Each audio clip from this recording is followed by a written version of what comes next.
Hello, good morning, listener viewers. Welcome to the current affairs program Viewpoint, reaching you live from the services of Progress Student Television International. Omar Farouk Ahmad, and this morning we shall be discussing more fallout of the coup in Niger Republic, led by General Abdurrahman Chiani and his other lieutenants. And it's been several months since, and it seems like a lot has been happening in the West African country. And today we shall be discussing a bit about the fallout of the Niger coup and the impact it's had on the regional space, and also particularly on the people of Niger Republic themselves. And we shall be having this discussion with Dr. Misbahu Saidu, who is a historian with the Federal University Kashare, via telephone. That's where the conversation is going to be taking place. Hello, good morning, Doctor. Welcome to the platform. Good morning. All right, we are discussing the consequences of the Niger coup on the citizens of the country, and what can you say about the impact that the coup has had on the livelihoods of the people? Because there have been lots of complaints about soaring food prices and the hikes in tuition fees, and the government not being able to pay lecturers fairly. What can you say about what impact has the coup taken on the social welfare of the citizens of Niger Republic? Okay, so thank you very much.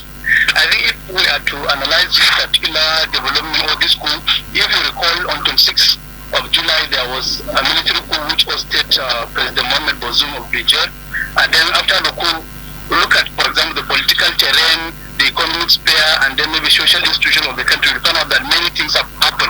Politically, if you look at it, it is seen as a setback to democratization. And for example, if you look at the happenings in other countries, for example, some scholars said 2020 to date, at least in West and Central Africa, many coups that were recorded, particularly 8 of them, Burkina Faso, Mali, and Motibi. So some analysts look at it as a setback to democratization. That's at the political level. Economically, if you look at it, prior to the coup, you have even squalid economic condition in Niger. People were suffering prior to even the coup. In fact, one of the reasons given by those who led the coup was that they wanted to emancipate, they wanted to liberate the people from the economic hardship. You see inflation, increase in food prices, and other problems. So unfortunately, if you look at it, after they have taken over power, all these problems continue. So they deepen the economic crisis in the country. You have increase in prices of commodities. So people are suffering. Some are even arguing that maybe they should be even allowed to return to the pre-coup days. So economically, people are suffering honestly. And if you look at it, the economic undertones of the coup, as we once discussed, Niger was colonized by France. And if you look at most of these Francophone countries, their umbilical cords are still tied up with France. In other words, they are yet to achieve any economic independence as we know it, because their economic policies, trade policies are being controlled by France. So this particular development also affects their economy largely. All right, and on the wider space, ever since the coup took place, the regional bloc that's ECOWAS suspended the membership of Niger Republic, and its closest ally, which is Nigeria, which it shares a border with, and which has the largest economy in Africa and the most populous nation, have also severed ties with the leaders of the junta. To what extent has this severing the ties of Niger with ECOWAS and Nigeria has had on the livelihoods of the citizens of that country? To what extent, what are the effects of this cut off of ties?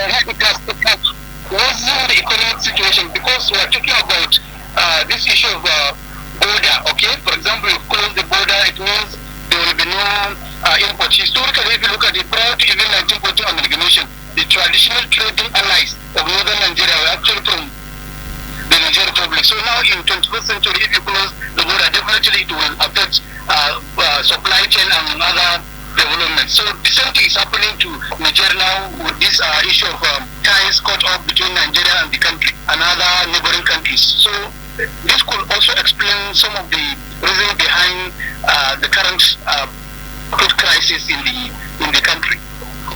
And moving forward, do you think what do you think will be the impact? Do you think there could be any retaliation from the citizens, perhaps to stand against the military junta in the country due to the severity of the the living conditions? Well, you see, in history we cannot predict anyway, but based on the trends of events in human history, particularly look at issue of the military coup in Africa.